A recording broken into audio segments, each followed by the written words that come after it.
पंजाब केसरी में आप सबका स्वागत है। मैं हूं चंद्रशेखर धरनी। सीमा त्रिखा जो बीजेपी की दिग्गज नेता हैं, विधायक हैं, हमारे साथ मौजूद है। मैडम, शीतकालीन सत्र के पहले दिन का अगर मूल्यांकन करें, किस प्रकार से रहा?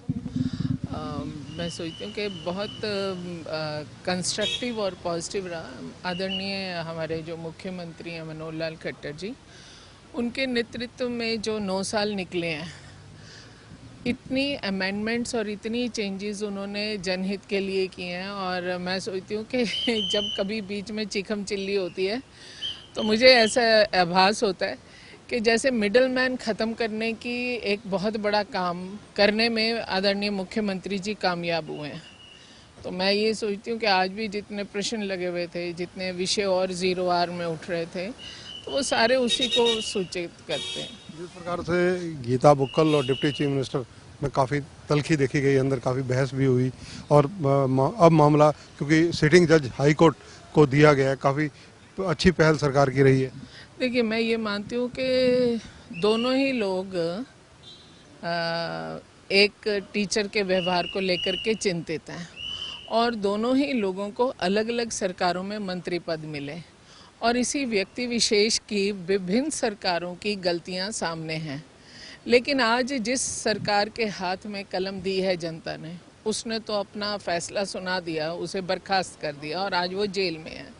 लेकिन जब यही व्यक्ति दूसरी सरकारों में था, जैसा कि 2005 और 2011 का विषय आया, और शायद 11 में आदरणीय गीता बुक्कल जी बहुत अच्छी मित्र है मेरी, वो शिक्षा मंत्री थी, और 5 में भी वो विधायक थी, सरकार कांग्रेस की थी। तो उस समय भी जो इसके ऊपर इल्ज़ाम लगे तो उस पर कार्रवाई तो नहीं दिखाई दी।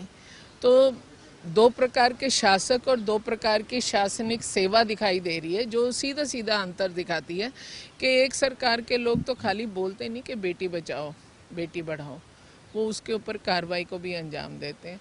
दूसरे लोग उसको बचाने का प्रयास कर रहे हैं। जो राज्य गीत मुख्यमंत्री जी ने लाने की आज संकल्प एक तरह से विधानसभा के अंदर अपना दोहराया, क्योंकि एक प्रेस कॉन्फ्रेंस में भी ये बात कही थी, और इसको हर साल चेंज भी किया जाएगा, लेकिन कांग्रेस इस पर भी एतराज़ करती नजर आई। कांग्रेस के पास सिर्फ मैं ऐसा मानती हूँ कि लीडरशिप तो बहुत है, पर विचारधारा नहीं है। अब वो इतने साल तक रहे तो गीत तो वो भी ला सकते थे।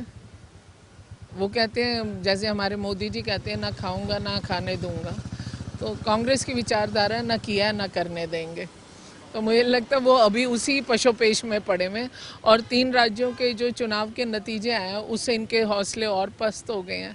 तो चैप्टर आपने छेड़ा 3 राज्यों का, ये मैं छेड़ने वाला था। जो 3 चीफ मिनिस्टर बनाए गए, तीनों नए चेहरे, बिल्कुल कैसे देखते हैं? भारतीय जनता पार्टी में मैं भी विधायक हूँ भारतीय जनता पार्टी की, और विधायक मैं सिर्फ प्रशासनिक लोगों के लिए हूँ, जनता के लिए मैं सेवादार हूँ, और अपनी पार्टी में मैं मात्र एक कार्यकर्ता हूँ।